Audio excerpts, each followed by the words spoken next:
ABC Kinderteach presents Farmhouse, written by Sophie Blackall. Over a hill at the end of a road, by a glittering stream that twists and turns, stands a house where 12 children were born and raised, where they learned to crawl in the short front hall, where they posed arranged on the wooden stairs and were measured with marks over the years, where they carved potatoes and dipped them in paint to pattern the walls with flowers and leaves, and painted the cat about which they lied, for which they were scolded, and maybe they cried, and then were enfolded in forgiving arms in the serious room where the organ was played and speeches were made. But if they weren't even sorry at all, they were sent to their rooms,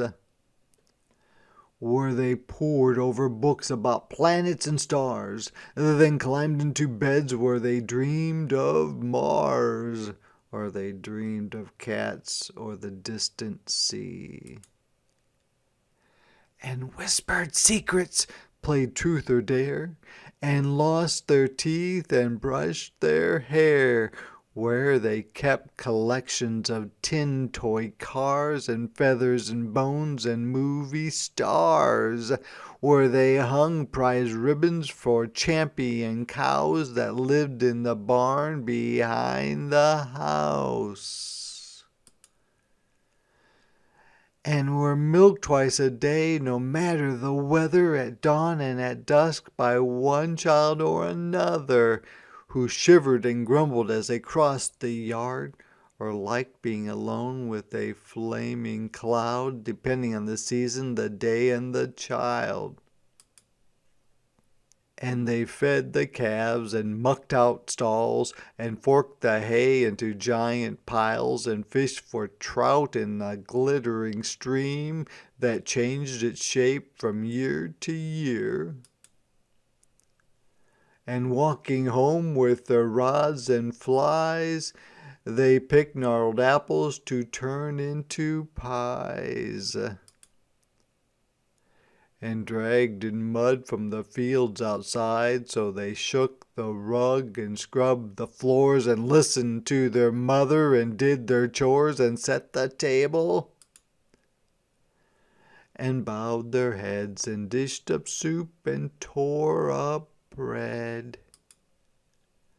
and took turns tending the youngest one, who lay with a fever and a spotted tongue. And as they watched, they darned their socks and sewed on buttons that once were shells in the faraway sea that they've never seen. And they waited for spring, which eventually came, as it did every year, with blossoms and rain, which leaked through the holes that had grown in the roof, collecting in bowls and pans and pails, staining the wall in the short front hall with the flowers and leaves and measures and marks. From the children who all grew up in this house, who went off to school or to work on a farm or to drive a truck or train as a nurse or study the stars or have babies themselves, until one day the youngest child, who was now quite old, took a last look around and picked up her case and opened the door and stepped outside and into a car where her sister was waiting to drive to the sea, which they'd always wanted to see. And the house gave a sigh and slumped on the stones, which caused a slight lean in its beams and its bones, so the door swung open to let in the breeze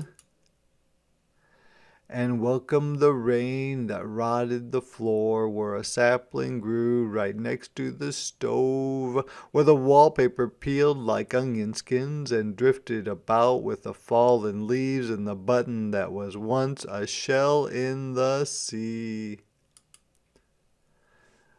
by the parlor organ that rattled with nuts, put there by a squirrel with rather a fuss, which startled the swallows that fed on the moths that fluttered and flew all over the house. There was even a bear in the basement one year who slept there all winter until the spring,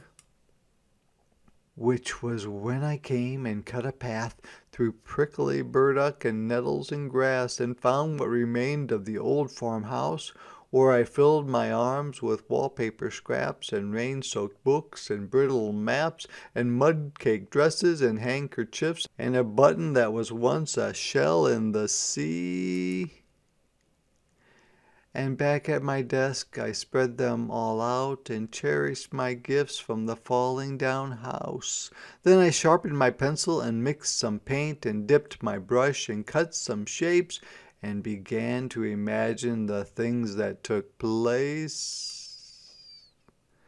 in the home where 12 children were born and raised, where they ate and slept and worked and played and laughed and loved and grew quite old, where they'll live on now in this book that you hold, like your stories will, so long as they're told.